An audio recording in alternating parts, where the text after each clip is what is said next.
Okay, so the power grid is old. Not outdated, not inefficient, physically old. A lot of the hardware keeping your lights on right now was installed in the 1950s and 1960s, back when your grandparents were kids, and it was built to last about 50 years. The design life is up, and it works. That's the problem. Here's why that sentence is strange. Normally, old things that still work are good news. An old car that still starts is a blessing. An old house that still stands is a gift. But the grid is the one machine where the fact that it still works is exactly what's keeping it from being fixed. Nobody rushes to repair a machine that's running fine. Nobody budgets trillions of dollars for a problem they can't see. And you can't see this one. You flip a switch, the lights come on, the bill is cheap. So why would you pay for something that already works? That's what this video is about. Why the grid looks fine, why it's getting older faster than it's being replaced, and what it would actually take to rebuild it. And the answer is not what you think. It's not really about the money. Let's start with the number that sounds big and then gets bigger. The American Society of Civil Engineers, the same people who put letter grades on the country's roads and bridges and dams like a school report card, gives the energy system a D+. D+. That is not the grade of a system that's healthy. That is the grade of a system being held together with good intentions and an aging workforce. And the reason is sitting right in front of you, in the form of equipment older than most of the people watching this video. About 70% of the power transformers in this country are 25 years old or older. 60% of the circuit breakers are 30 years or older. 70% of the transmission lines are 25 years or older. A transmission line built in 1965 was designed to carry power for 50 years, until roughly 2015. It's still there, it's still carrying power, it's doing it past the date the people who built it planned for, and nobody has built a replacement for it. Walk outside at night and look at the nearest utility pole. The transformer bolted to it, the gray can that hums, that is not a young machine. In a lot of neighborhoods that can was installed before the houses around it were finished. And it's not just the stuff you can see. Underground, in substations, in switchyards, there are millions of miles of conductor and thousands of giant transformers doing a job they were never expected to still be doing. About 5% of every electron that enters the grid never reaches a wall socket.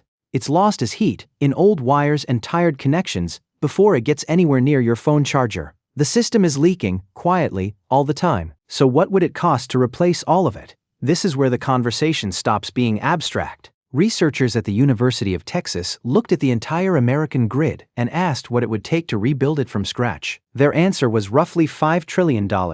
Let that land.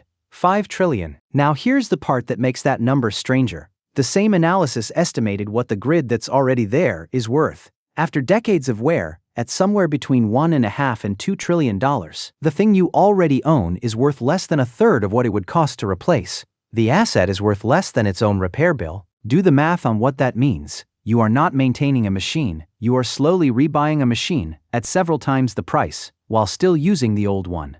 Nobody upgrades a car that way. Nobody keeps driving a 40-year-old sedan because the new one costs 5 times what the old one is worth. But that's exactly the situation the grid is in. And it's why the number that should be a decision point is instead a reason to do nothing. $5 trillion is so big that it stops being a price and starts being an excuse. But wait, if the grid is this old, why hasn't it failed? This is the question that makes people stop caring, and it's exactly where the story gets strange. Because the grid is one of the most reliable machines on Earth. It delivers power about 99.97% of the time. That's the number the industry loves to quote. And it's a number that tells you almost nothing about health. Here's what that number actually measures. It measures availability. Did the power come on when you flipped the switch? Yes. It does not measure whether the transformer feeding your neighborhood was installed during the Eisenhower administration. It does not measure how close the system is to its breaking point. It does not measure how many spare parts are sitting in warehouses, or how many years it would take to replace the weakest link. A car can start every single morning for 40 years. That doesn't mean the frame isn't rusting. The grid's own numbers, the ones it uses to prove how healthy it is, are measuring whether the lights come on, not whether the machine can keep doing it. So where does that reliability come from? That's the question almost nobody asks, because the answer is uncomfortable. The reliability you're enjoying right now is not being generated by the machine you're looking at. It's being borrowed from somewhere. And the question of where it comes from and whether it can be replaced is the entire story of this industry. Hold on to that. We're coming back to it. Now here's the first thing that makes rebuilding this thing so strange. There is no the grid. There is no single owner, no single company, No single government you can point to and say, rebuild that. The American grid is a patchwork. Roughly 3,000 separate utilities own and operate pieces of it, plus regional operators, plus a split between federal and state authority that was designed in a different century, when electricity was a local business, and a local business was all anyone could imagine. The power that reaches your house might travel through equipment owned by 3 different companies on the way, and each of those companies answers to a different set of rules. And here's what that means in practice. The physical asset, the wires, the towers, the transformers, belongs to one set of people. The right to operate it, price it, and plan it belongs to a different set, split across jurisdictions that often disagree with each other and with the owners.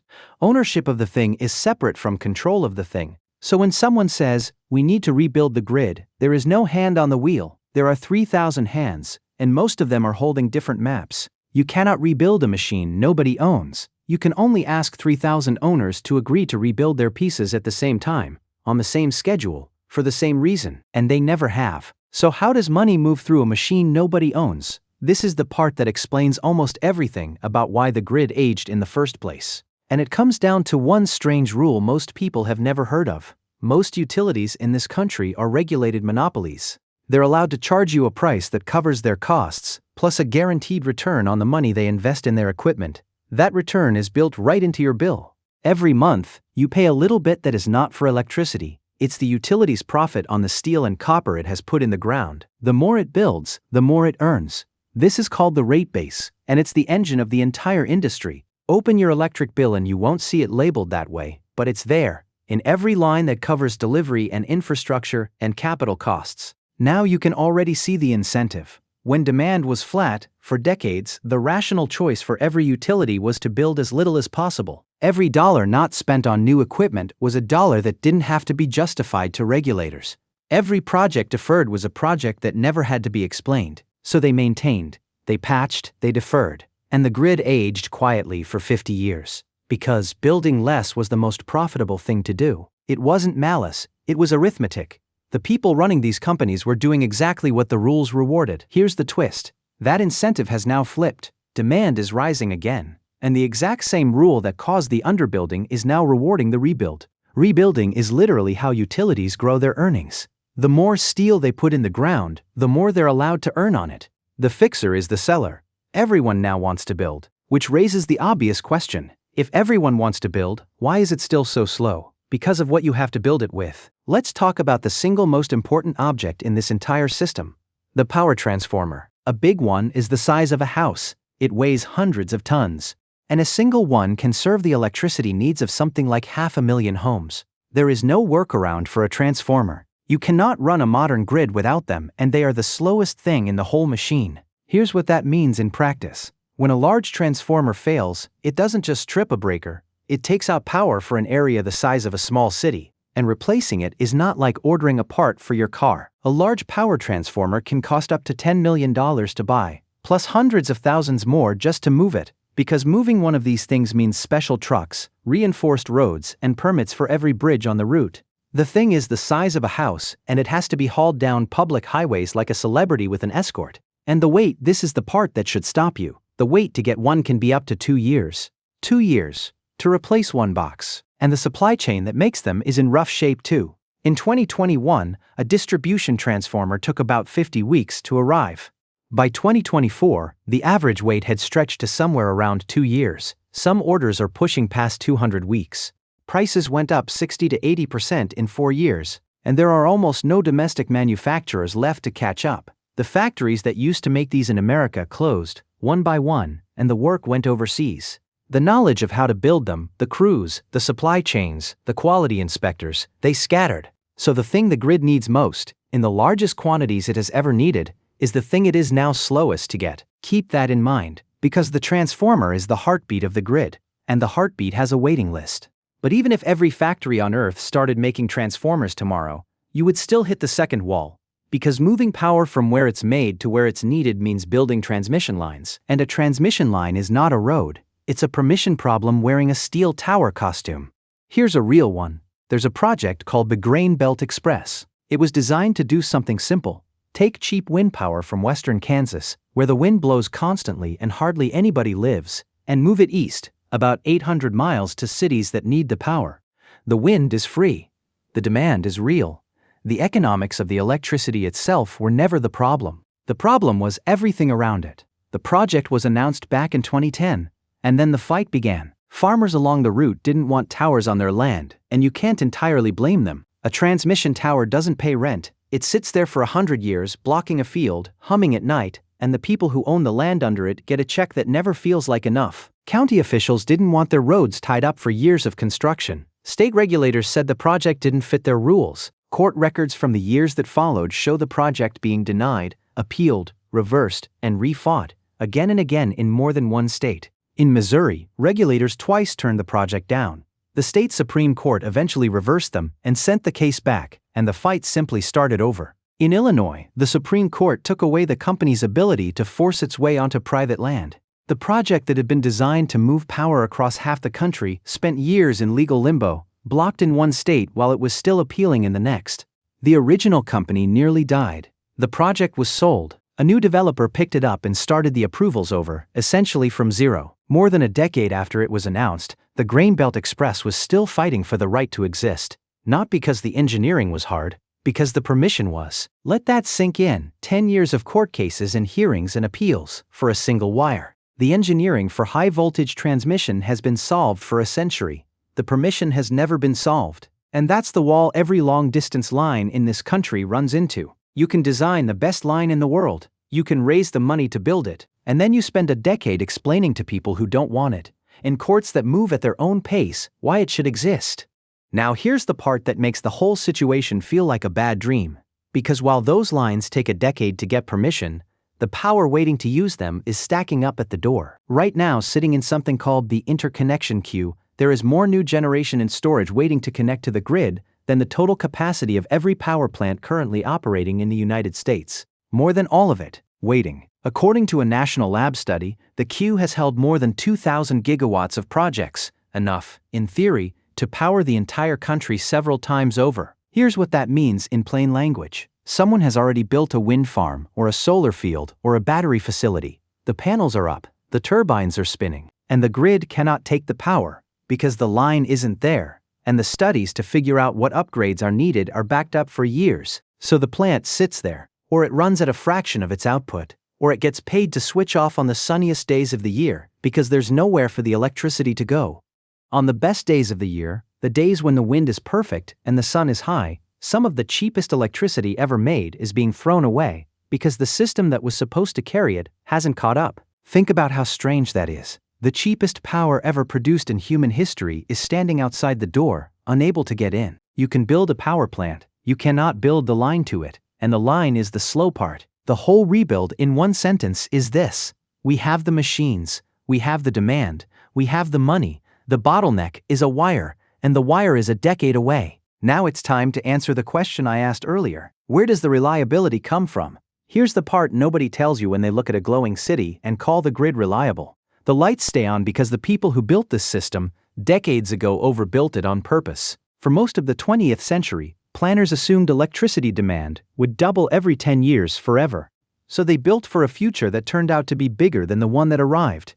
They built extra lines, extra transformers, extra capacity, expecting to need it. Then demand flattened, and all that surplus sat there, quietly doing nothing, for decades. That surplus is what you've been living on ever since. Every time you plug something in and the power is there, you're spending down a reserve built by people who died before you were born. Cheap power, reliable power, a gift from an earlier generation, and the gift is now being spent down faster than it can be replaced. The reliability you're enjoying is not proof the grid is healthy, it's proof the grid was overbuilt. The reserve is real, and it's finite. And here's the trap hiding inside that. The more successful the grid looks, the harder it is to fix, because the reserve does its job perfectly. The lights come on, nobody sees the shortage, nobody feels the age, the machine hides its own decay, and the people who could pay to fix it decide rationally that there's nothing to fix. The grid's greatest strength, its reliability, is also the reason it's allowed to age. Every year it works is another year the bill gets delayed. And every year the bill gets delayed, the bill gets bigger. So why is the wire a decade away? It's not the steel, it's not the engineering, it's the bill. Here's the problem nobody wants to say out loud. A transmission line's benefits cross state lines. The power it carries helps cities in 3 or 4 states. But the bill for building it lands in one place. And the states that would benefit the most are not always the ones paying. So every big line turns into a fight over one question: who counts as a beneficiary? Because whoever counts as a beneficiary is whoever has to pay. The Grain Belt Express ran into exactly this. Kansas had the wind and wanted the revenue. Missouri had the land and wanted nothing to do with the towers. Illinois had the demand, but fought the project for years over whether one company should be allowed to take private land for a line that mostly served people somewhere else. Every state saw the same line, and every state saw a different balance sheet. The people who gain from a line say it's someone else's project. The people whose land it crosses say they shouldn't have to pay for someone else's power. Regulators argue over the definition of a beneficiary for years, and while they argue, the line doesn't get built, the queue gets longer, and the cost of waiting gets paid somewhere else entirely. Here's the hidden bill. The cost of not rebuilding is not zero. It's already being paid every year in a budget nobody labels. Weather-related power outages in this country cost the economy somewhere between tens of billions and well over $100 billion a year. Think about that. We are already paying for the rebuild invisibly in lost productivity and spoiled food and businesses that don't survive. We're just not paying for it on a bill that says grid. We're paying for it in the dark. And here's where the race gets worse. Because the grid isn't just racing its own age anymore. It's racing new demand. The stuff being built right now, the data centers, the electric vehicles, the factories electrifying their equipment, all of it wants power, and all of it wants it now. A single large data center campus can draw as much electricity as a small city. And these campuses are being announced faster than the lines and transformers to feed them can be ordered, let alone built. So now you have two runners on the same track. One is the aging equipment, retiring at the end of its design life faster than it's being replaced. The other is new demand, arriving faster than the system was ever built to absorb, and they're heading toward each other. There are more than 60 million distribution transformers in service in this country today, and under the demand that's being built right now, that number could roughly triple by 2050, tripling the number of transformers, in a market that already can't make them fast enough. This isn't a project with an end date, it's a pace. And the question is not whether we can rebuild the grid.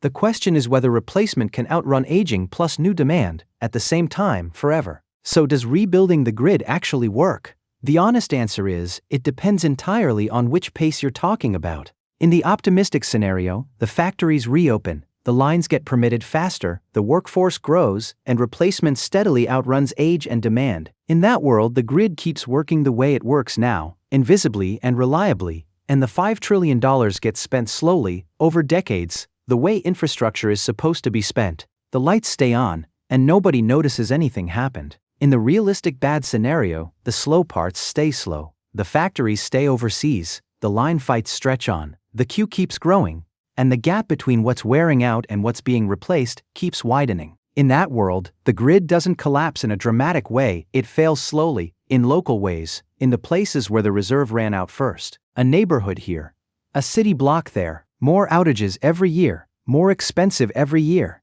each one blamed on the weather, each one really the bill for 50 years of deferral coming due. Neither scenario is exotic. Both are happening right now, in different parts of the same country, to the same kind of equipment. The Grain Belt Express took a decade and nearly died, and it was one of the lucky ones. Most lines never get that far. The grid you're using tonight is a bet, and the bet is on time. So here's what you're actually looking at when you see a glowing city at night. You're not looking at a machine that was finished, you're looking at a rate of replacement that has so far been kept. The grid was never a thing you build and walk away from, it's a treadmill, it only works while you keep running on it. And that's the part nobody tells you. Cheap power was not a discovery, it was an inheritance. Someone built the surplus before you were born, and you've been spending it ever since. Keeping it means re-earning it, every year, forever. Not with one big project. With a pace of factories and crews and permits and payments that has to keep up with time, or the lights go out the slow way. The grid isn't really made of wires, it's made of speed, the speed of a factory, the speed of a court, the speed of a decision about who pays. And right now, that speed is the one thing in the entire system that hasn't been upgraded. The lights stay on, that's the problem. And fixing it means running a race that never ends, because the moment you stop, the lights start going out, one transformer at a time.